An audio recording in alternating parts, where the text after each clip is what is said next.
Hey, we're live. As Nick sort of jumbles around over there. Welcome to the third edition of the BSD Post-Game Show, aka the Jordan Lucas Poopfart Variety Hour. As always, I'm your host, Dan Vasilio. Coming to you from Lubbock, Texas. In central Pennsylvania, as always, laying there in bed is Bill DeFlippo. Bill, say hi to everyone. What's up, guys? How you doing?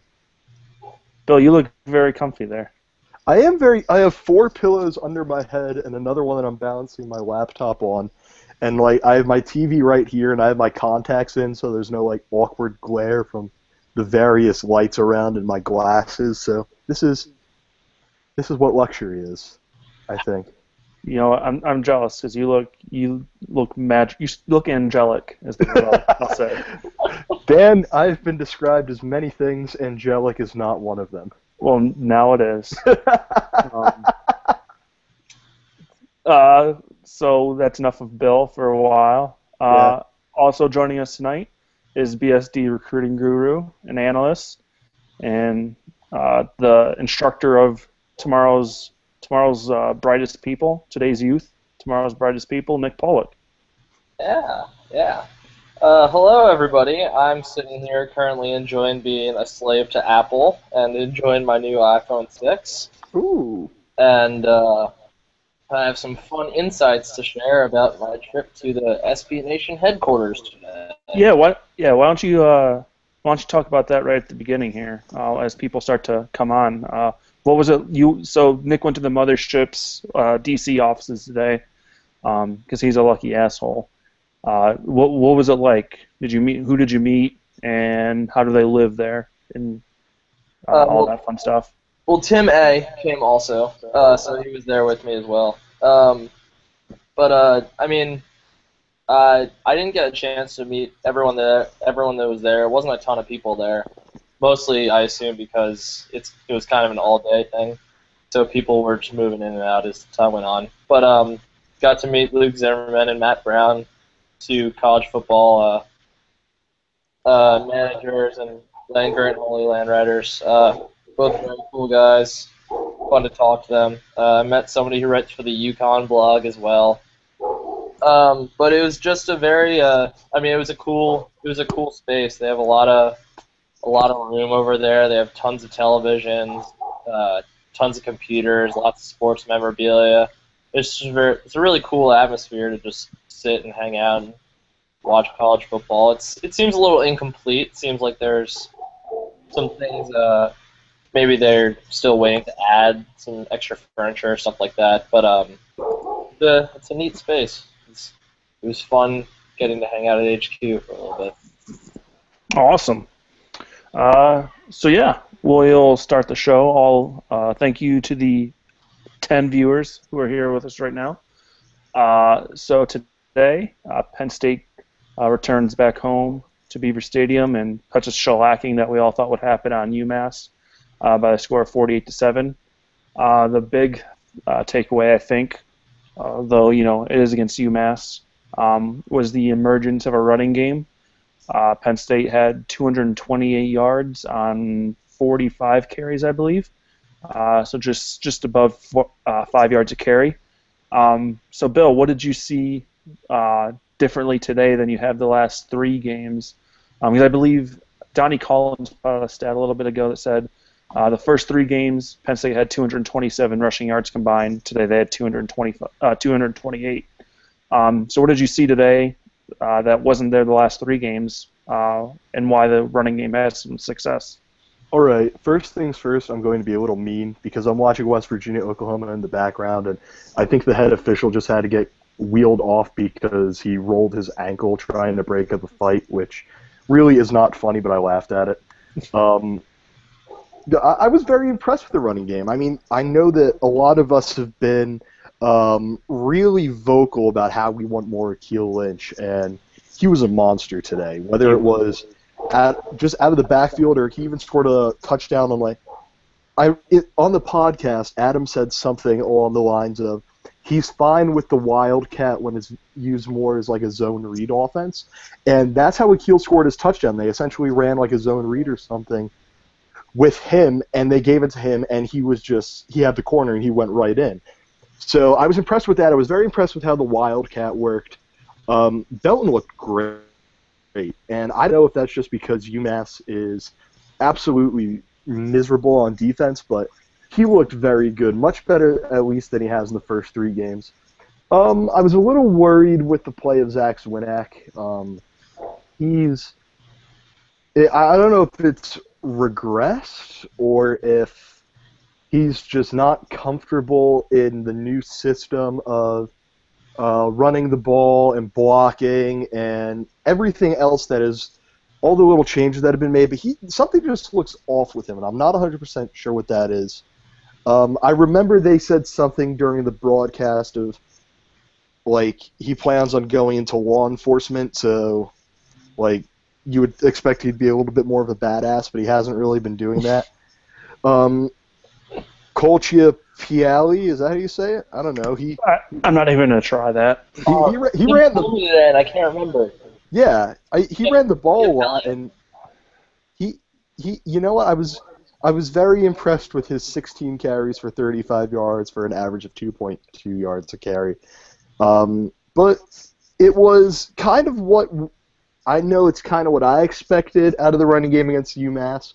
I didn't like how much Hackenberg was throwing it early. I think he started the game like 3 of 10. Mm-hmm. I would have liked it if it was just run the ball, run the ball, run the ball. Unfortunately, that didn't happen.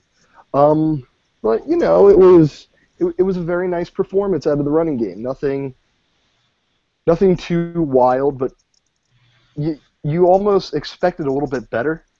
I want to say you would have expected more carries for the main guys, and for them to have they did a lot with it, but to just ran all over UMass. But I won't complain. It was a running game, and that's a dimension the offense has not had this year. Right.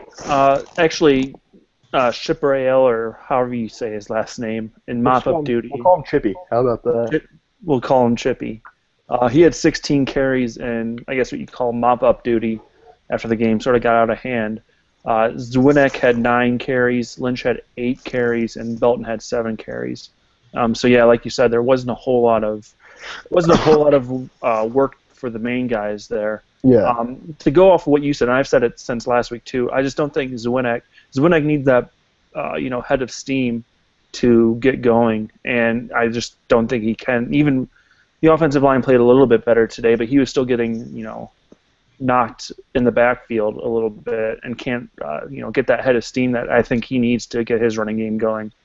But Nick, so after today and after you've seen for the last 4 weeks now, is there a back that you would like to see as the feature back? Because even today it seemed like they, it was Zwinek 1 series, Lynch 1 series, Belton 1 series, and it was these 3 guys were sort of rotating all throughout. Is there a guy that you want to see as the feature back? Do you think what is going on now is working? How do you want to see the carries distributed? What do you think of the rotation right now? Mm-hmm. Well, really quick, just to add on to what you're saying about Zwinek and not getting that head of steam.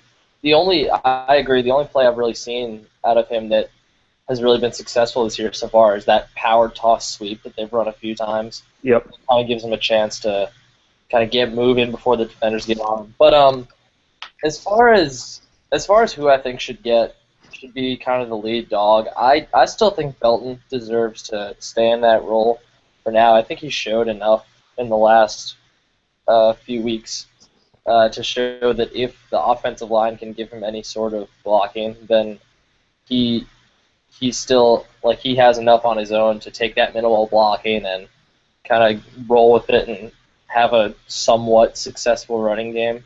Obviously, it's kind of hard to tell against UMass because their run defense is historically bad. But, it doesn't mean it can't be a confidence booster, though. But as far as Akeel Lynch, my knock on him was always kind of the same as what everyone perceives the coaching staff's knock on him to be, in that he isn't much of a pass blocker.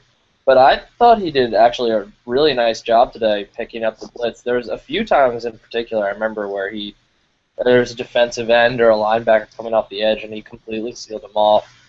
There's one play particular in my mind. I don't remember who the pass went. It might have been on the Crook to Wilkerson touchdown.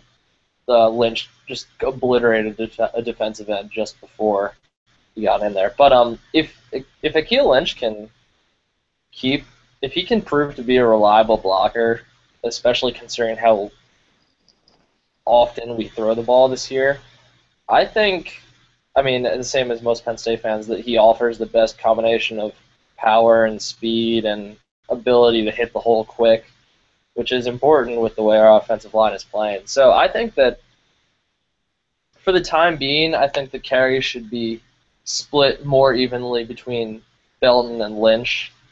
I'm okay with Zwinek still getting occasional carries on plays like that power toss sweep where he gets a chance to get moving, or near the goal line where he's been shockingly effective throughout his career. I didn't realize how many touchdowns he had. They kept pulling up that stat. I guess he's only like 2 or 3 behind Abdullah, of course, pending their game right now. But yeah, I think it should be mainly Belton and Lynch, at least for the time being.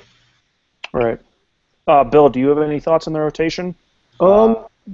Yeah, I mean, I do think Belton should be the feature back. I mean, he's an all right runner, a good enough runner, I'd say. But the two things that he does better than any of the other running backs, he's very, very good in pass blocking, and he's a very solid receiver. I mean, when he came to Penn State, that was his main job. He was a wide receiver, and then turned to the Wildcat quarterback. And then they said, "Hey, no, let's throw him into the backfield." So if there were just, say, hypothetically 35 carries to give out for a game, I would want 20 of them to go to Belton, 10 of them to go to Lynch, 5 of them to go to Zwinek. Zwinek is used on, like, 3rd and 1, 3rd and 2, and goal line plays. Belton is the one that's out there consistently, and Lynch is the one that comes in when Belton needs some kind of a break. And, you know, if Chippy wants to get in there every once in a while, I have no problem with throwing him in there. He's a delightful guy, and I think we all want a guy named Cole, Chip, whatever, to do well. Oh, and also I'd like to see, I don't know about you guys, but I would almost like to see from time to time, when it's like a 2nd and 4 or something, for Penn State to bust out some kind of a read option kind of thing with Hackenberg, because he showed that he can scurry for 3 or 4 yards. Why not catch people off guard with that? Yeah, it's not. He's proven this year that he has a little bit more mobility than he did last year. So yeah, no, I'd agree with you. Commenter CKM Neon thinks we should just call Chippy Young Coley, as opposed to Old Coley, the mule who built Old Main. I don't know. There's something like Young Coley is the Penn State thing, but imagine saying you knew someone named Chippy. That's just such a delightful and giddy name. We can always all call him Chip Skylark in honor of the Fairly Odd Parents if we really want to get crazy. I didn't watch that when I was younger. Whoa. Oh, my God. Chip Skylark, right? I was a Disney Channel guy, not a Nickelodeon guy. You know who voiced Chip Skylark, right? No. Chris Kirkpatrick from NSYNC. The one that nobody cares about. I still care about him. My Shiny Teeth and Me. That was his big song. Yeah. West Virginia's about to score again on Oklahoma. Oh, we gonna be burning some couches tonight, y'all. Crazy things happen in Morgantown. Let me tell you. Speaking of crazy things, not Jameis Winston got sacked for a loss of like 7 yards, and somehow I have no idea how this is happening. He's nowhere near as good as Jameis Winston. Well, I mean, it makes sense. I heard this morning that he was like a 3 or 4 star quarterback coming out of high school. But his high school team, I don't think so. He was like the 13th ranked quarterback in his class. I thought I heard someone say something about him walking on. What's his name? Sean McGuire. Nick, you went to Seton Hall Prep. Yeah. What's his name again? Sean McGuire. But they ran a wing T there, so he never really that's right. did a whole lot. So I guess that kind of makes sense. And West Virginia just did score. With a minute left in the first half, they're up 24-17 on Oklahoma. Oh, heck yes. So I guess we're talking about quarterbacks, we can segue into Christian Hackenberg's performance today. Well, before I go there, was there anything else we wanted to say about the running game or the offensive line? It was better today, right? Yeah. Yeah. I mean, everything that we say deserves a giant asterisk next to it. It was better today, start against UMass. Yeah. The worst team in D1 college football, other than probably maybe Eastern Michigan, who is just. I'm glad that the second stringers all got some action too, though. Was the first string offensive line in the whole game? No. I think Because I think they were most of the time. I 'Cause definitely saw a few starters late in the game. When Crook, Nelson was playing late on. when Yeah. Crook came in, man, they did it in 3 different sets. When Crook came in, Donovan Smith came out, Andrew Nelson moved to left tackle, Albert Hall came into right tackle, Mangiero was still at center, Wendy Laurent was at right guard, and Dowry was at left guard. And then when they changed again, Nelson came out, Tom Devaney came in at the guard, when Laurent moved to center. And then I think Dowry came out too. Okay. But yeah, they definitely mixed it up a little bit. And Donovan Smith hurt his hand, but it seemed like he came back in soon afterwards. Yeah, right after that, he was that block on that Belton Wildcat touchdown. Where he That's true. off Yeah, the Wildcat. We got 2 touchdowns out of it today. 3. So 3. Did we get 3? 2. I thought one was Belton, and then One one was was like the Lynch zone read. Oh, yeah, wait. I feel like I typed 3 Wildcat touchdowns from the BSD account. I don't know. Maybe I'm. You're fired. Yeah. But okay, so yeah, we'll move on to Hackenberg now, who, like Bill said, started off 3 of 10 today. He looked like Rob Bolden throwing passes into the ground at the beginning, to tell you the truth. Then he finally got into a little bit of a groove in the second quarter, before handing off to DJ Crook about 2 possessions into the second half. He ended up 12 to 24 for 179, I believe. 12-23 for 179. So yeah, just a little over 50%. Is this cause for concern, guys? I mean, he even had protection today, more than he had against Rutgers last week. And I think it was Ska, our favorite commenter, said he has a case of shotgun arm. Is this cause for concern, or will he get his head on straight for Northwestern this upcoming week and the rest of the Big Ten season? Okay. Well, it's certainly like some of the throws he made were really disappointing to see. Like that first third down pass was atrocious. I don't know what that was, but I mean he threw some poor passes early on. But the thing, I think that if he had thrown all game, then he would have been fine. The thing is, UMass I don't think anybody's passed. When I was looking at this week, nobody's passed for more than like 170 something yards on them. But that's just because nobody needs to pass on him. There's just no point when you can run the ball for 6 yards every time. So I think if he had been throwing as he normally does the entire game, then it would have been fine, and I think we wouldn't even be talking about it. Yeah, some of those passes were concerning a bit, but for the most part, I'm not worried. Okay. Bill, any word on your part? Bill? Bill's frozen. That's a great face to be frozen on, though. Take a screenshot of this. I was just told to fire myself for ever comparing Christian Hackenberg to Rob Bolden. I'm not going to fire myself, and those throws were at people's feet. He threw like 4 or 5 at people's feet there at the beginning, so I will not fire myself, sir. But I am sorry for comparing him to Rob Bolden, who had not a great time against Michigan State today, starting for Eastern Michigan. Bill just texted me asking if we froze, so told him that he's the one who froze. So Yeah, tell him to. Yeah, you can tell him to log off and log back on or something like that. But yeah, let's see here. We have a question here.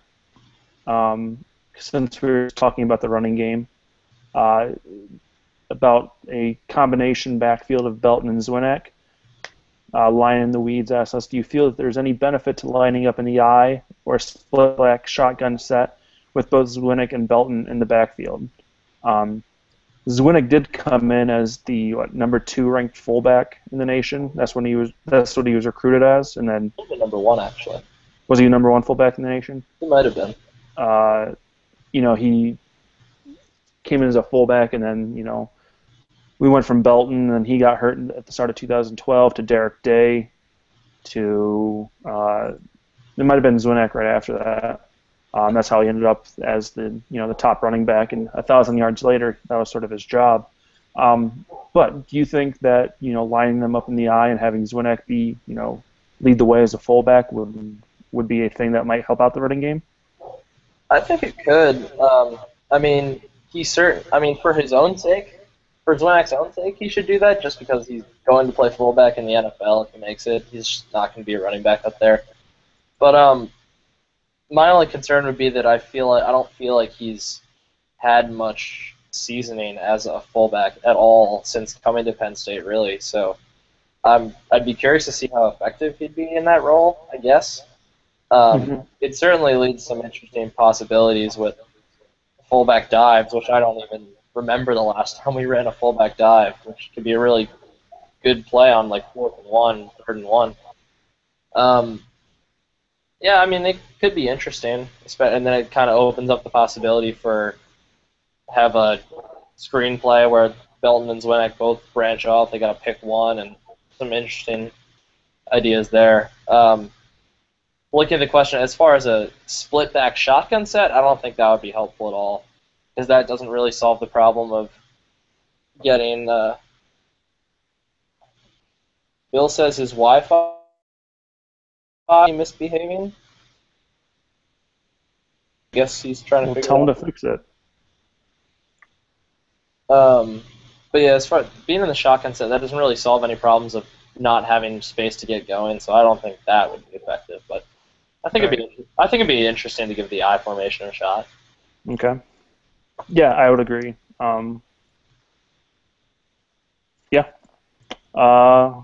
let's see here. We'll go to Twitter for a question with the hashtag Poopfart.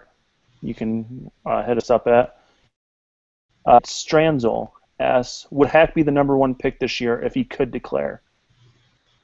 I will say no, especially after some of the things he still sees that he needs to learn. Learn the ball away. I think he might have thrown the ball away once, and I was shocked that he threw the ball away. I would still take.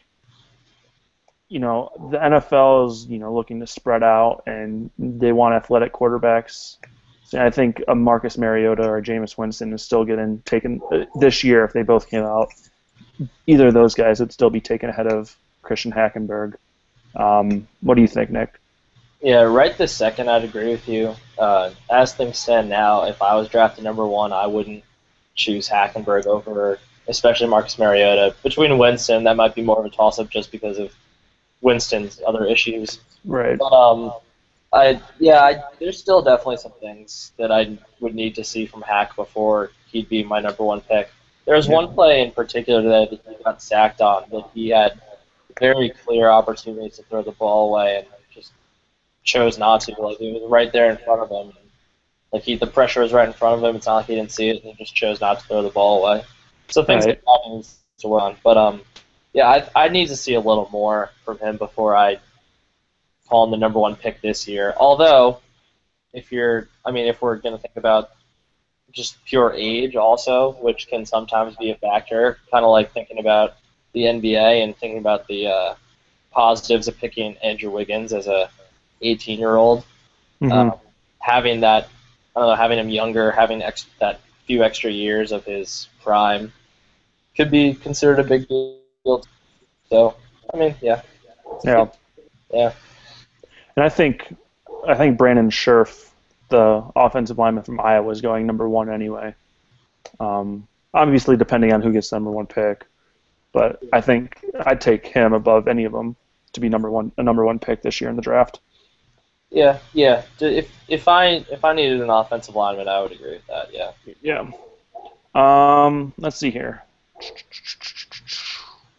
Tomothy87 on Twitter, since we were talking about the running game, asked, do you guys think Akil Lynch gets more carries per game as the season goes on?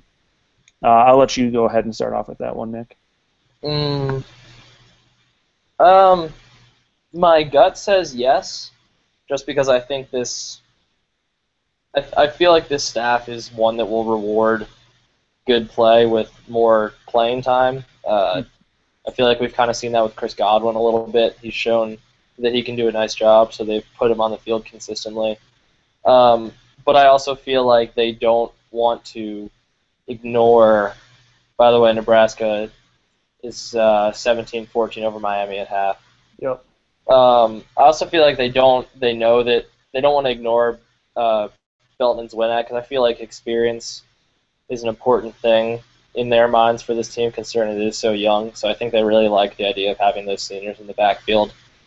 So I think by the end of the season Lynch will be getting more carries than Zwinnett. I don't think he'll start getting more carries than Belton, but I mean, it all depends on just how they play week to week. I think that's how the staff will kind of look at it.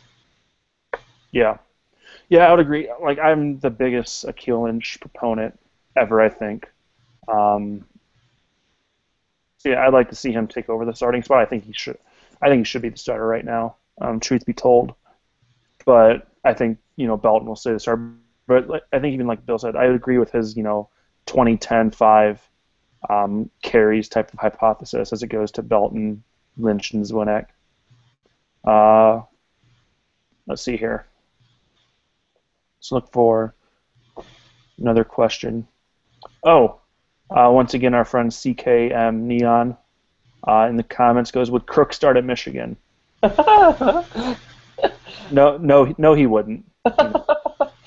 Even as bad as Devin Gardner looked today, Devin Gardner is still better than DJ Crook, as is Shane Morris. That's an awesome question. It is an awesome question, but no, DJ Crook would not start at Michigan right now. Yeah. Let's see here. Bill, I think Bill might be ready to get back. Oh, No, he is back. Bill's back. Unfortunately. What did I Bill, miss? we just answered a couple questions, and we'll give them to you quickly, and give us a couple, a 2-word answer. I'll do what I can. Number 1, would DJ Crook start at Michigan? A dead dog would probably start at Michigan at this point. No, they wouldn't, Bill. Okay, listen. Shane Morris is not.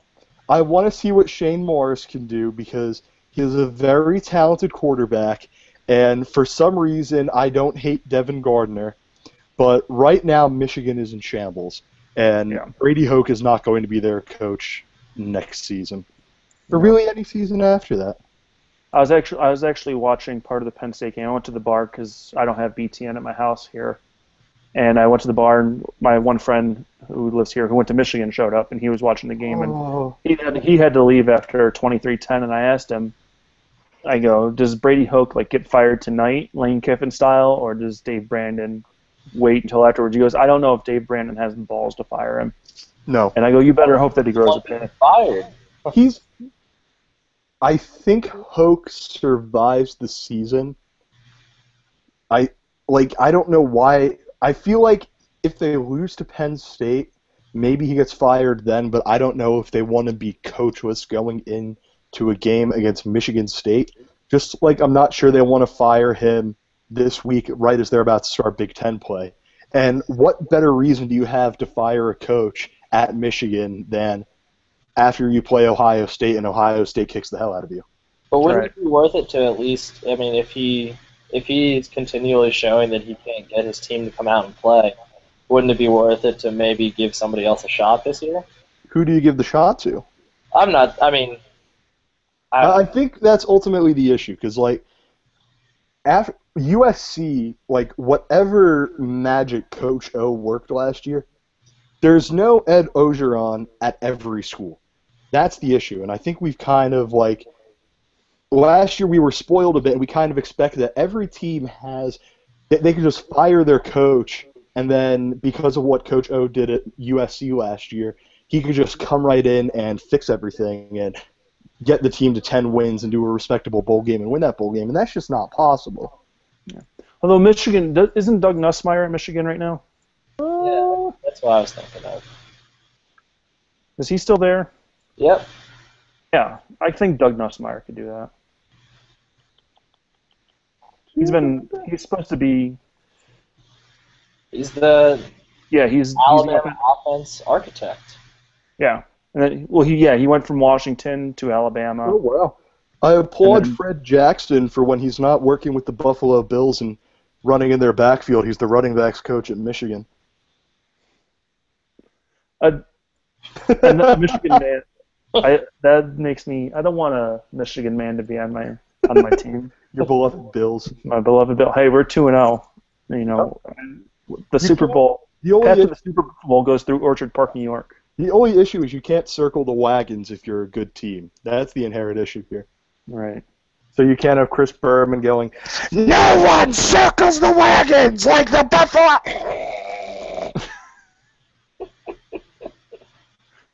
Hey, it's been. Last time I saw a Buffalo Bills playoff game, I was 10 years old. 11 years old. I'm 2 months away from my 26th birthday now. So let's hope that this year's the year. Nice. Let's see here. Oh, there was a question about do you want to see Belton and Zwinak in the backfield together, either in an I formation or a split back shotgun. Yeah, I would like to see. I wouldn't mind it. I mean, especially with the split back thing. I like Hackenberg under center. I always like that because he just seems more comfortable there when he's not going up tempo and doing all that stuff. But yeah, I mean, maybe even work a rotation with that. You get Belton and Zwinak, and then the next drive it's Belton and Lynch, and the drive after that Zwinak and Lynch. And you just do something like that. Nothing too wild. Although who's the starting fullback even? I don't think we have a. We don't really have a starting fullback. I don't think. Yeah. What? When I play some fullback? What a. Yeah. I mean, that's what he was brought in here for. That's what he was recruited as. Yeah. 2015 NFL draft fullback. CBS has built a Zach Zwinak. He's on here somewhere, I think.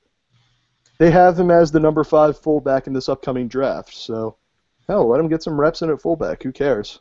Yeah. Cool. All right. So we talked about the offensive side of the ball. Can I say one thing about Hack before we move on? I suppose so.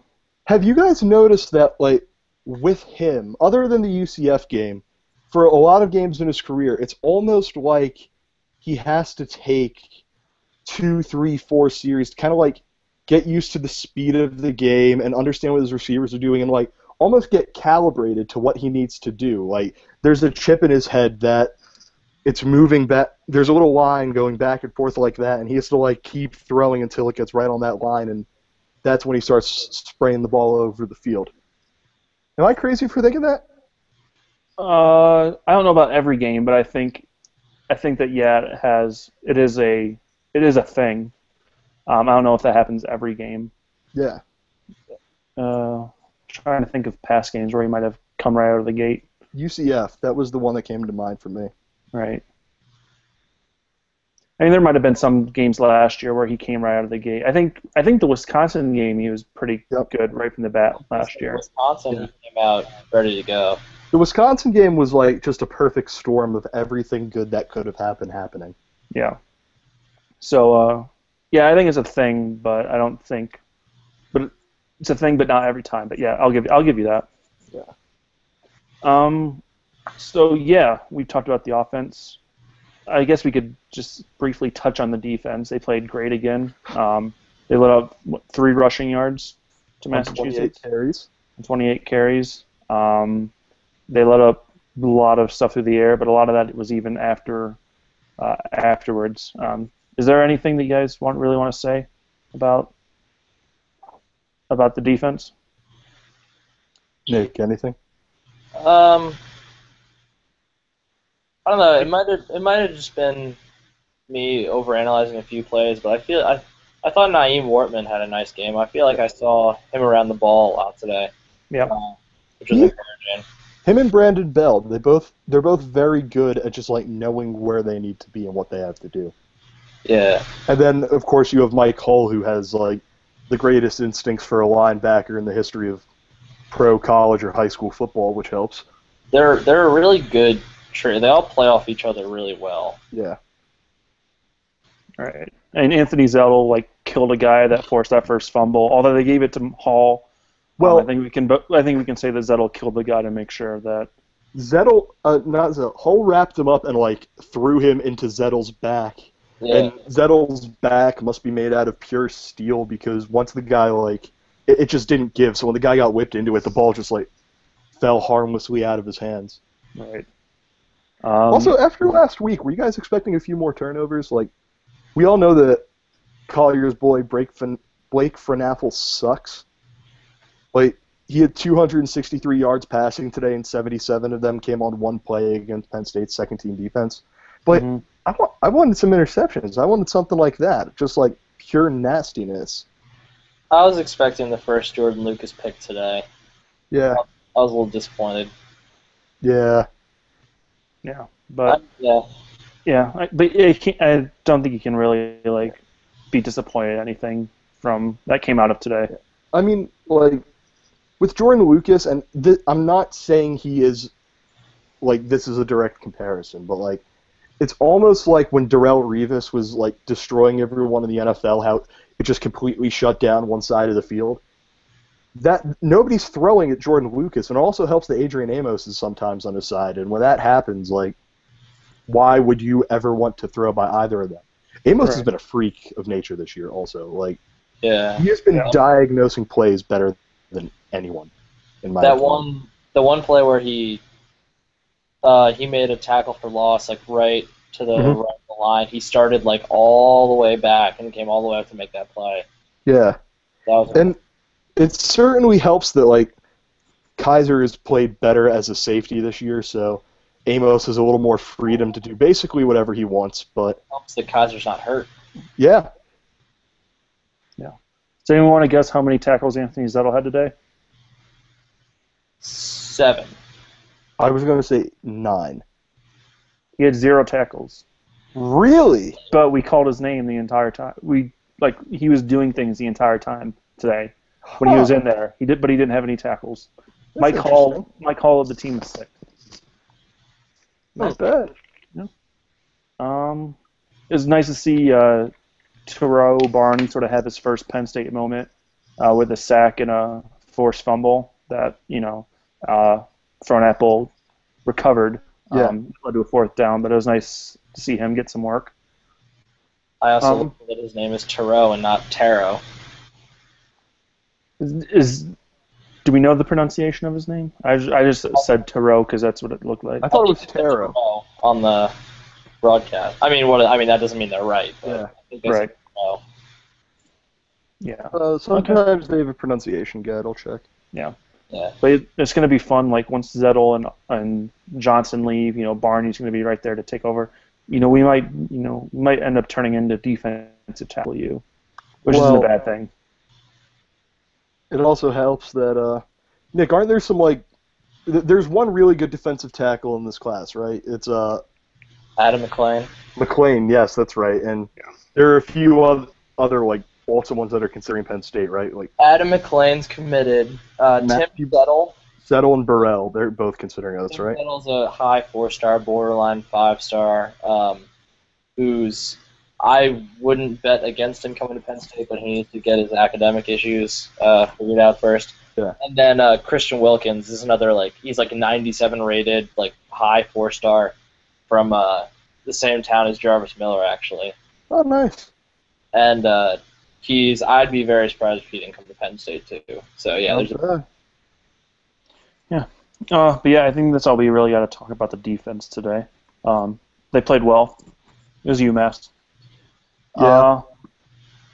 So we can talk about the rest of the Big Ten, I guess. We can take a few more questions. I know we had one or two tweeted us, and there are a few other things in the comments section. So. We can do some questions in between, and then other stuff. Friend of the program, Blurms, had a very good question. Let me see. Let me get my tweet deck up. Yeah, my internet just decided that it was going to not work for a few minutes. It was rather inconvenient. Was this the one? Comment in the comments suggested that Michigan could always rehire Al Borges next season. Yeah, I did see that. Ooh. Are you talking about the one that Lerm said we're not getting ranked this week, right? Hashtag Poopfart, correct. Yes. No, we're not getting ranked this week. Not enough teams lost, and Yeah. we just beat UMass. So no, I doubt we'll be. We might be in the top 30. I mean, I'm just looking right now. If Nebraska loses, it could get interesting. Yeah. I'm looking at the teams ahead of Penn State right now. Carolina is dropping, but ECU is definitely going to take their spot. Like, ECU just ran train on them. Mississippi State's going to rise up. Duke's going to rise up. Florida's going to drop. Virginia Tech's going to drop. What happened in the Washington game?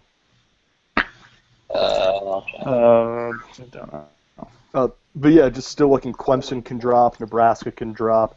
Kansas State's going to drop. So I wouldn't be surprised if Penn State's like 29th. I think that's the number to circle. And then next week, if Penn State gets to 5-0, then I think it's right there in the top 25. Then of course, going to Michigan and win, Penn State's ranked. I'm not sure you can keep a 5-0 Penn State with 2 Big Ten wins out of the top 25. Right, and a win against UCF. Washington won 45-14. Yeah, They did? Okay. yeah, they were down for a while though. I think they were down like 14-0 at halftime to Georgia State. Oh, wait a minute. I have to check this. They were, yeah. They scored all their points in the second half. I was the only BSDer to pick Illinois to lose to West Texas, and God damn it, or Texas State and Texas. Illinois won. Damn it. 42-35 with 17 fourth-quarter points. Ugh. God damn it. Fighting Beckmans. They're 3-1. Remember that time last year where the recruit accidentally tweeted the letter from Tim Beckman with his phone number on it? I still have that in my phone. I texted him once. I said, "Hey, buddy," with a heart.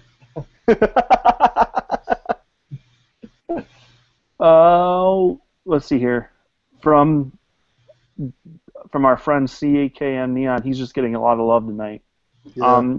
Does an undefeated Florida State deserve a playoff spot, given how terrible the ACC is? Obviously, because given how terrible the ACC obviously is, because they lost some close games today, they can't possibly.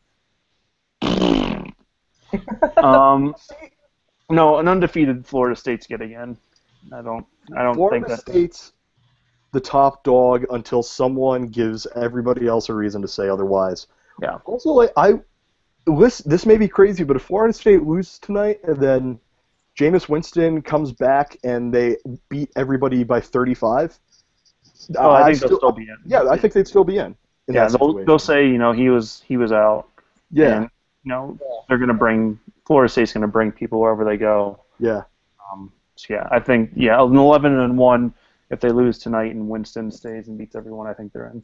Yeah. Also, teams with their playoff hopes going down the tubes. Mississippi State is walking into Death Valley, and they're up 31-10 on LSU. Ooh. Dak Prescott, baby. I think I saw something that's LSU's. It's like their biggest halftime deficit since a long time. Yeah. One really good question from Twitter user at Elliot Stranzel. We did that one already. Oh, you did? God damn it, Yeah. guys! It's their largest halftime deficit in the Les Miles era. Wow. That's pretty impressive. Let's see here. Those are really. I mean, I guess we could ask Chad's question.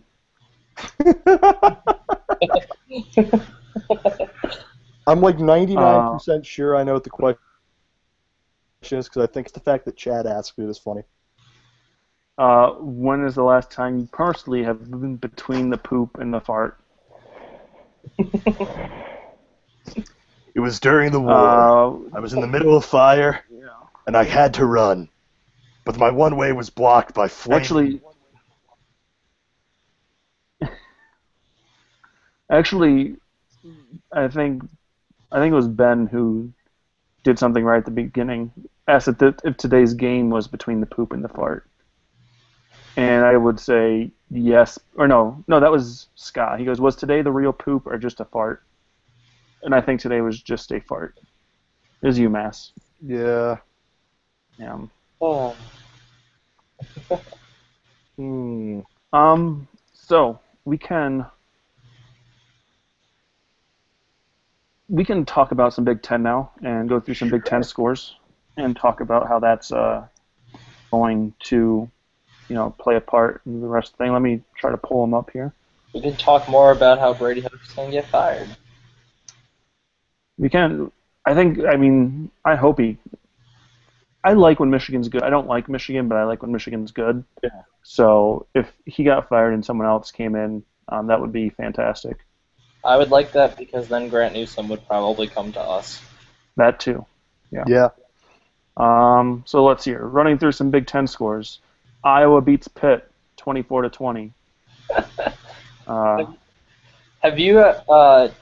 Actually, I have two Game of Thrones references in regards to Iowa right now. Well, the first one's in regards to everyone. Have you seen, the Big Ten commercial where they kind of move, where they move through and all the schools pop up out of the ground? Yeah. Mm-hmm. The one set to the Game of Thrones theme song? Yes. It's so perfect. And then there's another one. There's one of those like this Big Ten school is this character, and Iowa is Hodor. And I don't think there's ever been a more perfect summation of a school than that. All right, Dan doesn't watch Game of Thrones. I do not. So Hodor is this big, 10-foot tall, 500-pound mountain of a man. Half person, half giant. He's like the Hagrid in a way of Game of Thrones, except instead of a magical professor, he's like a farmhand. And his job is one of the main characters in the show. Early on in the show, he is paralyzed from the waist down, so Hodor just carries him around. And the reason everybody loves Hodor is because he's almost like a Pokemon in that the only thing he can say is his name. Hodor, Hodor, Hodor. I don't get what you're saying, so I'm gonna. So basically, it's saying that everyone on Iowa is a giant farmhand who can only say their own name. Okay, that makes sense. I'll get that. So yeah, Iowa beats Pitt. Michigan State beats Eastern Michigan 73-14. They didn't beat Eastern Michigan. They smacked Eastern Michigan around like Eastern Michigan owed them money. Right. Yeah, Rob Bolden had. The first one was a quality thrown ball. I will say that. Yeah, and he got German suplexed. That was fun. So yeah, good for Rob Bolden for doing something. Bolden threw for more yards today than Connor Cook. Well, you have to know the situation. That's remarkably misleading, but it's still hilarious. Yeah. See here, Northwestern, next week's homecoming opponent, gets their first win of the season, beating Western Illinois 24-7. May I ask a question regarding just Northwestern? Yes. Brent McMurphy, he's doing this thing for ESPN where he goes around and he asks different college football coaches various questions. And today, the poll that he put out was, who is the most underrated coach in college football? Which is a very good question, and Duke's David Cutcliffe, I think, ran away with it, yeah. Yeah, him and Ruffin McNeil at East Carolina. It was him, then Mike Riley at Oregon State, then McNeil, and then D'Antonio. But Fitzgerald got 3% of the vote. How exactly is Pat Fitzgerald a good football coach? We had a good talk today at the SBN headquarters about how overrated he was, actually. Yeah, like, this is their first win since last October. Right. I mean, I don't think you can just ignore all the work that he did before that, though. Oh, certainly, but... Oh, wait, no, they beat Illinois last year, which really doesn't count because it's against Illinois, but still. He did a ton of work to build that program up, certainly, but last year was easily the best team that he's had, and they started 4-0. They had the biggest game in school history against Ohio State, and then they... And Yes, let they me did. see what his record is. Yeah, he had a 10-3 year, which is very nice, and a 9-4 year, which is very nice. But had a game against Northwestern and thought, "Wow, we may not win this." I think of him the same way as I think of James Franklin's job at Vanderbilt. You're not set up to succeed there, and any success is admirable.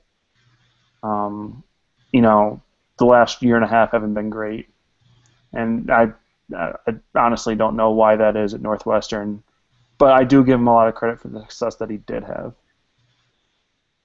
That's fair. Yeah, I think that's fair. Yeah, I mean, and he's rewarded with the fact that he can coach Northwestern as long as he wants to. Yeah, and he's an alum. I don't know if they're ever going to fire him as an alum. They might say, you have to resign, but I don't think they can actually come out and fire an alumnus. Mutual departure, one of those things. Yeah. I guess maybe we can talk about it sort of towards the end of the show, but do we have any problems next week with Northwestern? Quickly. I don't think so. No. No. Okay. Yeah, I don't think so either. Purdue wins 35-13. So good for Purdue. If you choose to acknowledge that Purdue exists. There are way too many Illinois teams. There really are. I jokingly said to someone who attended James Madison yesterday that you guys can join the Big Ten if your conference is willing to take a Purdue. And his response was, let's not talk... We can't just take things that don't exist. But I feel like Purdue, every time they do anything, it should just be in slow motion and set to the Chariots of Fire music, just to give them a little more hype. Right. Yeah. It's Purdue. Yeah. Wisconsin beats Bowling Green 68-17. Melvin Gordon rushes for 5 touchdowns on 13 carries. Which isn't that's not a bad ratio. These are. Not at all. Let's see here. Maryland beats Syracuse in the Carrier Dome, which is never an easy place to play. Utah beats Michigan, hence why we say Brady Hoke better update his resume. Maybe he can get help from Tom Brady. Tom Brady, posted his resume earlier this week. Utah's offense is a good offense, though. Oh, yeah. Yeah. Not that Michigan should lose to Utah, but yeah. Right. Michigan. Rich Rod's offense. I think Rich Rod's offense is a good offense too, but it just wasn't set up to win in the Big Ten. Yeah, but him and Arizona, there's a reason that Arizona is everyone's sort of under the radar team to get 8 or 9 wins. Michigan couldn't score. They only scored 10 points against a team that allowed 27 to Fresno State and 14 to Idaho State. That's a problem. Yeah. Yep. So do better, Michigan, except on October 11th. Yes. Rutgers beats Navy. Big Ten powerhouse Rutgers beats Navy. They beat Navy 31-24. So let's see here. Goodwin had 104 yards rushing for Rutgers. Gary Nova didn't throw any interceptions, so good for you, Gary Nova. passes did end up throwing? I know he only had 10 at one point. 14. 14, yeah. 11 was- for 14. He was outgunned by the guy that plays quarterback for Navy, which is just the most embarrassing thing. Even in a win, they find something to be embarrassed about. Oh, definitely. Minnesota beat San Jose State 24-7. Meh. Meh, yeah.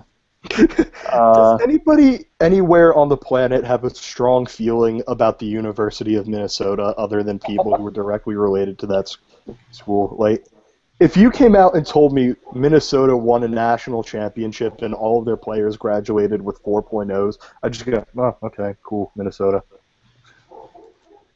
I mean, I liked it back in the early 2000s when Maroney and they could put out any running back and he'd gain 1,000 yards. Yeah. But yeah. Let's see here. Illinois beats Texas, comes back to beat Texas State after a very long rain delay. They had to outscore Texas State 29-14 in the second half to win that game.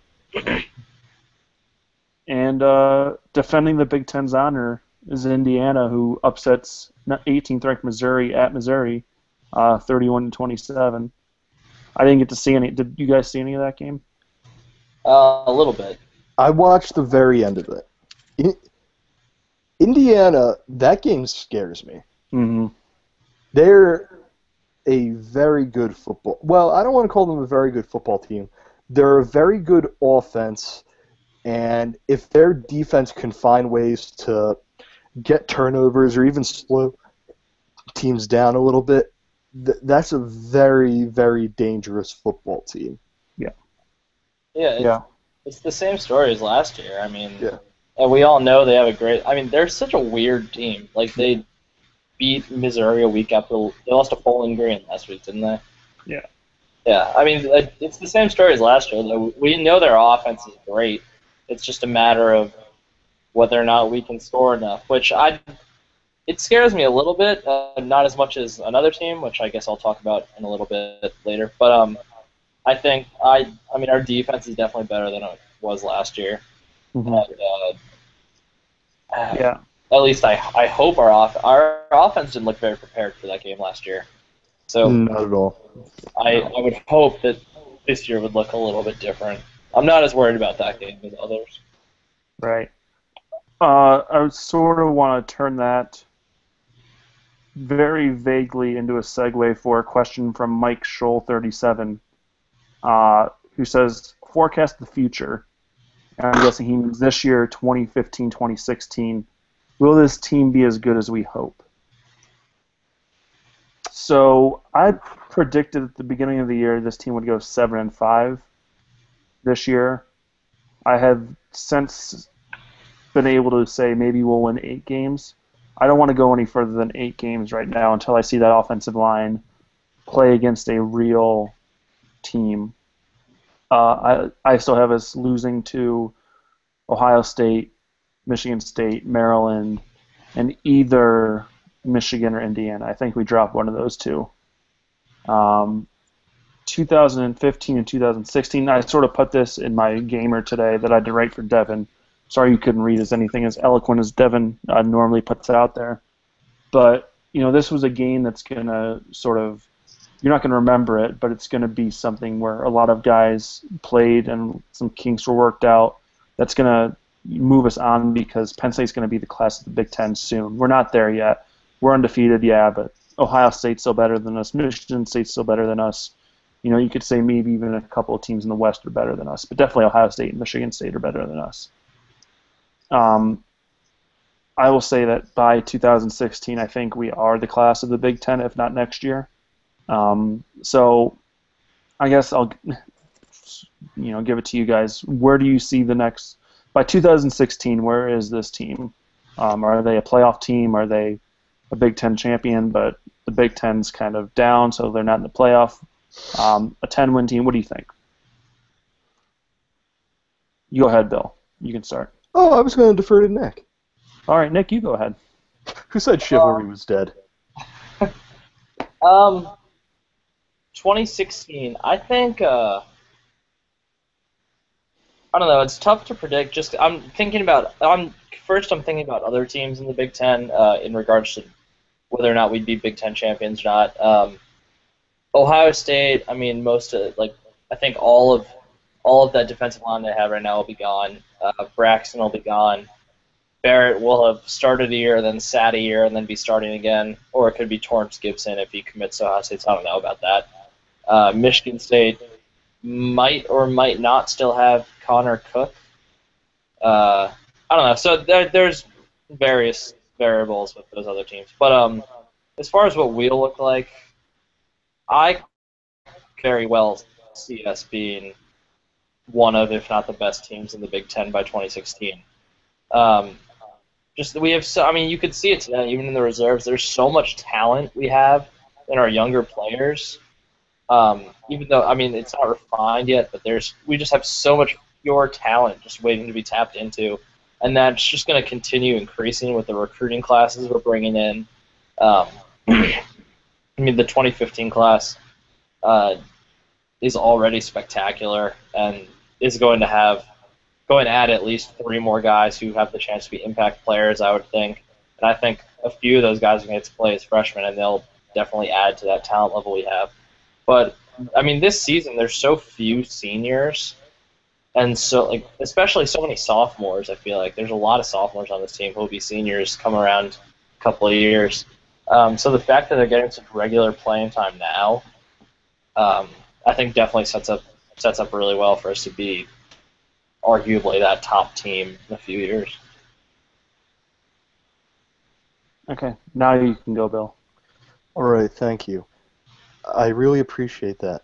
I think that 2015 is going to be a very good year for Penn State, mostly because a lot of the offensive guys. So, basically everybody's coming back except for Belton and Zwinak, and Lynch is going to be able to replace them, and the bevy of talented running backs we have, whether it's from last year's recruiting class or whether it's Quan Barkley or Andre Robinson coming in next year, should be able to replace that.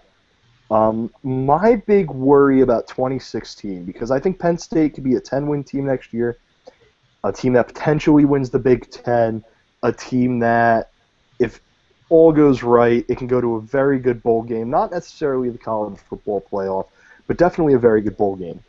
I think 2016 is the year that Penn State should win the Big Ten, could possibly make the college football playoff if everything goes right. But so much of that is based on Christian Hackenberg coming back for his senior year.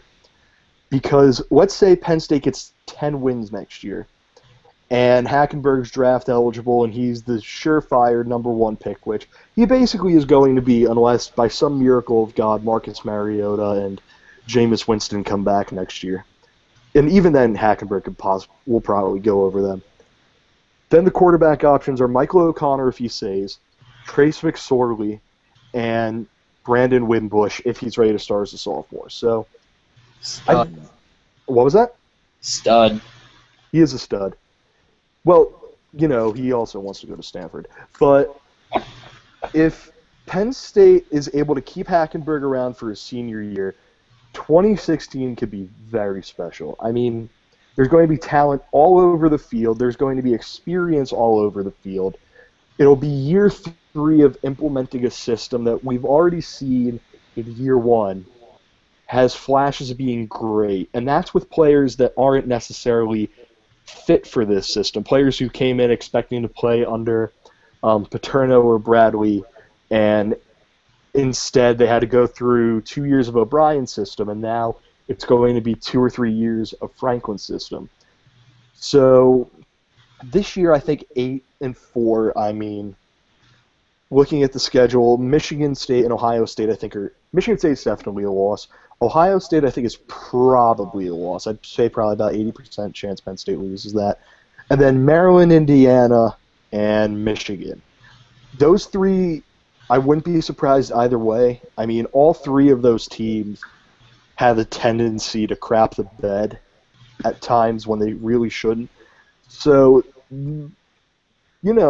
10-2 probably isn't happening. 7-5 probably isn't happening. Hater 4-9-3, I think, is the look. And for a team that is still has, you know, scholarship limitations, and it's the first year of a new system, that is fantastic. 8 or 9 wins and getting to go to like the Pinstripe Bowl or the Capital One Bowl or the Outback Bowl, you can't complain about that. Okay. Yeah, I would agree. I think, yeah, I agree that it really depends on Hack on being there in 2016. And, you know, if he decides to leave after next year, I saw a little bit of that, of the Brandon Wimbush game from last week, the nationally televised one. I mean, I don't want to get too excited, but I think he comes right in and starts.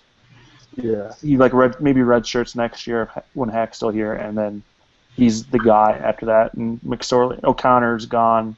McSorley's his backup or something along those lines. And my bold but somewhat not bold prediction. Christian Hackenberg will go on to have a better pro career. Brandon Wimbush will be a better college quarterback. I think that's very fair. I mean, college football, especially as we saw with James Franklin at Vanderbilt, there is a benefit to having quarterbacks who can run. And I think Franklin wants to move towards I don't want to say a read option thing, but a kind of thing where you spread people out, and if something's not there, instead of your quarterback moving around and looking downfield, he's able to tuck it and run. So I think Wimbush is going to do great things. And I really just want to stress one thing. We're not trying to push Michael O'Connor out. He's an incredibly talented quarterback. It's just there's such a long history in college football of talented guys coming in to eventually take the place of a really good guy, but other really good guys get recruited, so he transfers for playing time. Yeah. Because I can certainly see how it can be perceived as we want to get rid of Michael O'Connor. We don't. We want him to stay and win national championships here. And get a degree from the finest institution in America. But yeah.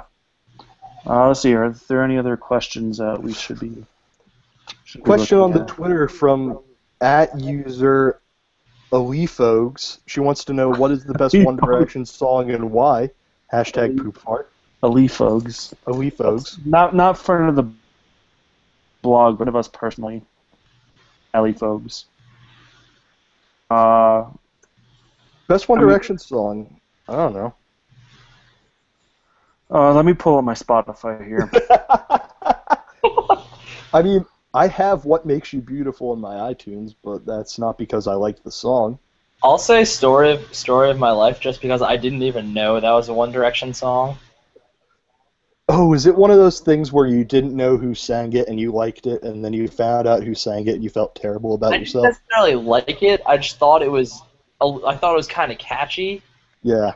When I found out it was them, I was pleasantly surprised because it seemed like a slightly better quality of music than they were capable of making. That's what happened with me and Party in the USA. I didn't know it was by Miley Cyrus, but I heard it and I was like, yeah, you know what, this is incredibly catchy, and I can imagine myself to this, and then I find out it's by Miley and I felt terrible. I will give me Up All Night. I don't think it's made it to radio, and that tells you that I've actually listened to One Direction. Yeah, I will. Yeah, give me Up All Night. Thank you, Ali Fogs, for the question. I would like to embarrass ourselves. I would like to present a new question, kind of going off of that. What is the greatest boy band of all time? Oh yes, oh yes. Because my dad and I were talking about this the other day, because he unfortunately had to live with me when I was a child, and if we're going by just the natural definition of boy bands, it's NSYNC or Backstreet Boys. It's probably almost certainly one of those two. Yes. However, if we're going by groups of young men who sing and harmonize and do things like that, and they're not playing any instruments, it's Boys to Men, right? I mean, we really can't have this discussion without further defining what we're talking about. Yeah. Yeah, I would agree with that. I would also, I would say boys to men, yes. Trying to think of who else. LFO. Are we talking about pure? Are we talking about pure talent of the boy band? Oh, if it's pure talent, LFO is fantastic, but Boys to Men just wipes the floor with everybody, and it's not even close. I'd say they were number one, but I would not say they wiped the floor with the New Kids on the Block. You have a lot of talent in that group, not just singing wise, but like hard to say goodbye to yesterday. I wish I had the ability to like cut out audio out of this and just hold it and let it put me to sleep every single night. Well, there are ways you can rip things from YouTube just audio. So I'm sure there are. Yeah. Once this actually gets posted as a real video, I can pull it out. But then, all right. So back to that. So, I mean, it's really hard to pick someone other than NSYNC or Backstreet Boys, just because. I mean, they're so timeless, they're classic. But then there's so many there's other groups that have just like such great have a few songs that you can't ignore, like 98 Degrees, and I mean you could throw Dream Street in there too. You can't ignore It Happens Every Time. It's so perfect. That's right. Our viewer number is just dropping as we keep talking about boy bands. Just stick with us, guys. We were at like 18, and now we're down to 13 in like 2 minutes. Okay, from still talking about Maryland. Hold on, quick thing.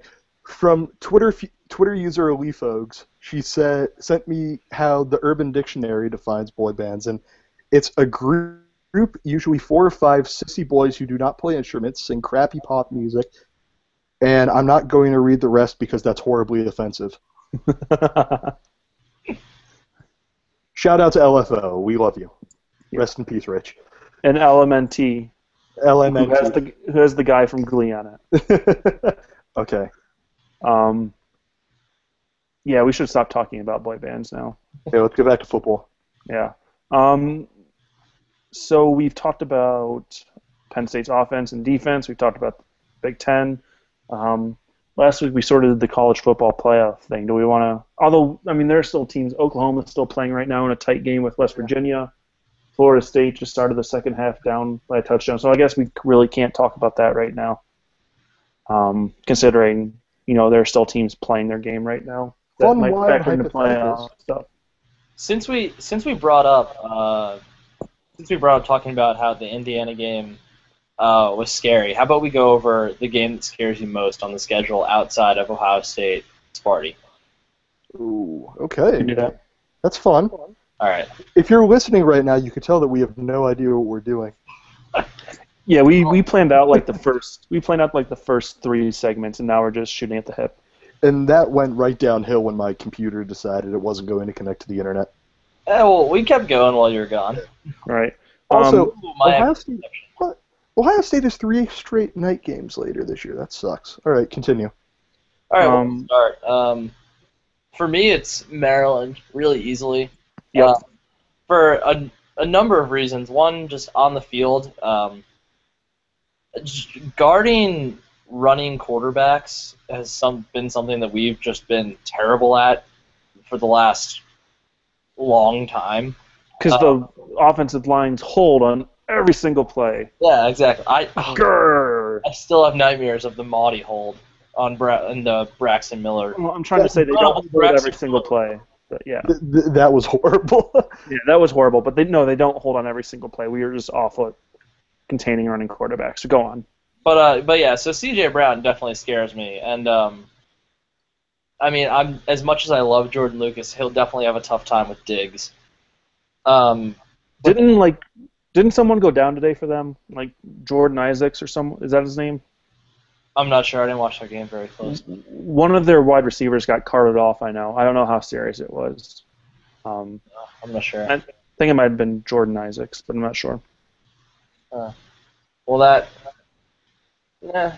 Yeah, that kind. That kind of changes it a little bit then. But the thing that I think is gonna be the most like influential in that game is that the way our schedule, because Maryland's the game right after Ohio State, correct? Yay, nay. Yeah, it's the game right after OSU. Yeah. Yeah. So the way our schedule laid out, so we have bye Michigan, bye Ohio State, Maryland. Aside from the fact that we'll be coming off two of our biggest games of the season, they're also going to be jumping back. They're going to, as they're going to get into this weird routine where might start getting used to having a bye in the game, and coming right back after having 2 weeks off in a 4-week span, and then coming back and having to play a good Maryland team who's going to have to play a really physical game after what's sure to be a taxing game against Ohio State scares me quite a bit. That's fair. Yeah. Do you want to go, Bill, or do you want me to go? Yeah, you can go ahead. I'll go ahead. Are we allowed to pick the same team? Yeah, go for it. Yeah, why not? Well, I just didn't think that would make it. If we weren't allowed to pick the same team, I was gonna say Temple. Or Florida State in the national championship game. There you go. Now you're thinking. But no, I'm gonna go with Maryland too, just because of all the skilled position talent that they do have, and if I'm not mistaken, they brought back a lot of talent on the defense as well. And if this is the year where if they don't everyone doesn't get injured like they have the last 2 or 3 years, this is the year that this team can actually do something. So yeah, I'd go with Maryland too. A lot of just the same reasons that Nick said. They're a very balanced team, certainly. The game that terrifies me is Indiana, actually. Chaos team. And really the reason that scares me is because I literally have zero idea what's going to happen in this game. If good Indiana shows up and good Penn State shows up, I think Penn State wins it, but I'm not 100% sure. If bad Indiana and bad Penn State show up, same thing. But when good Indiana decides it wants to come and play, and Penn State isn't ready for that, just look at what happened last year. Penn State got thoroughly outplayed by Indiana.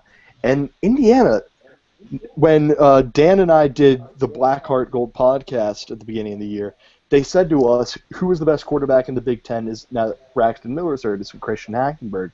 And we both said, yeah, but there are a few guys in contention. And I think it was Jacoby. He said, what about Nate Sudfeld? And he made a really good point. Like, Sudfeld is a system quarterback, yes, but the system allows him to put up silly, silly numbers. And Tevin Coleman is a gem. He's averaging 9.3 yards a carry this year. They still have to – Cody Latimer was their good receiver last year, correct? Yep. They still have to find a consistent replacement for Latimer. I think they'll do it by then. They do have a very big game the week before against Michigan. But if we're looking at the schedule right now, there's a good chance that Penn State's 5-0 next week. Michigan, Ohio State, Maryland. Penn State can conceivably lose all 3 of those games. And then they have to go on the road in a place where they lost last year. That could be a disaster, potentially. So my guard is up for that game. They showed last year they could beat Penn State, and yes, this is 2 very different teams now. Like last year, Indiana threw the ball everywhere. This year, they're running the ball a lot more. But it's still very concerning. And hey, gun to my head right now, I'd pick Penn State to win it, but I would have zero confidence in saying that. Yeah, I would agree. Nebraska just had a scoop and score. Yeah. Florida State just scored. Did they? Yeah, so if you're not watching games, we have Nebraska about to go up 31-21. We have Oklahoma up by 4, 31-27, with West Virginia driving. And we have Florida State. Yeah, they look like they just scored. And that's tied at 10. So yeah, that's our college football update. We've been talking. There's a very good question in here from a friend of the program, Blurms. Now that Penn State is bowl eligible, are we somewhat compelled to root for our conference? I mean, I hate, and I don't even like, I don't hate any other team, really. I don't like Michigan, but I don't like actively, other than Michigan, I really don't actively root against anyone else. I just like college football.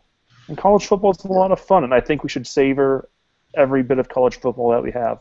So I don't really root against the rest of the Big Ten. I don't really root against any other schools in the nation. I root for Penn State. I root for Notre Dame when they're not playing Penn State. And other than that, I just enjoy college football. You root for whichever school you're attending this week. I root for Texas Tech because I'm there. I still don't know if I'm going to be able to bring myself to root for Texas A&M. I think I will. I think I will, but yeah, I imagine I will. It'll be so much fun. Yeah, It will be so much fun. A&M is the coolest team in America. It is. I just don't want to spread myself too thin. Like I don't want. That means I'm gonna have to like have 3 or 4 games every week that I'm gonna have to watch. Yeah. I mean, obviously, if there's still a Penn State game on, that's what I'm watching. But yeah. Hey guys, I found a really cool Barry Bonds flip book in my bedroom. Oh, we're watching it flip right now. That was pretty awesome. Hold on. There's a side 2.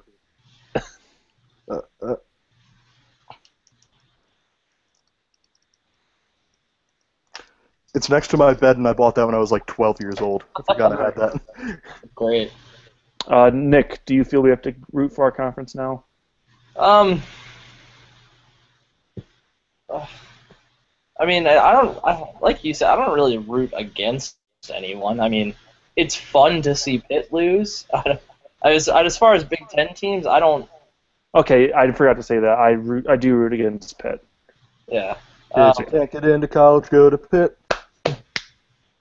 I don't really truly dislike any other teams in the Big Ten. So I don't have a problem with seeing them win any, as long as they're not playing Penn State. Things that could end up like, no, short answer. I won't actively root against anyone else. So as far as I care, sure, they can. I'll support them winning if it increases our profile. And Billiam? I mean, I root against Ohio State, I root against Michigan, and I root against Rutgers.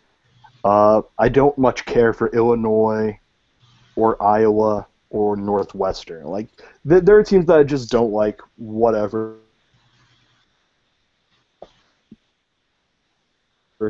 Really, the teams in our conference, other than really Michigan and Rutgers, because I want them to lose every game. Rutgers, just the whole being from Jersey thing, and Michigan. I'm like Dan, I grew up a Notre Dame fan. My cousin played for them. So I grew up cheering for Notre Dame, and then I cheered for Penn State when I came to school. And the one mutual team that both schools hate is Michigan. So I've never been able to stand the Wolverines. But really the only time when I think you should ever like root for your conference is when you're trying to make it to, first it was the national championship game or BCS Bowls, now it's the college football playoff, because how many times have we seen people say, oh, they won their conference, but they won a bad conference, and they use that against you. So when the conference is good, that's great, but I want Penn State to be good when it's happening. If Penn State's, a middle-of-the-road team, like, yeah, whatever. I don't really care either way. Right. Gotcha. Well, guys, we've been talking for like an hour and a half. I think these people are sort of sick of us. Well, considering we're down to 9 viewers. But yeah, does anyone have any final parting thoughts for the crowd? Nick, what are your, if these were your last words you ever got to talk to say to our readers, what would you say?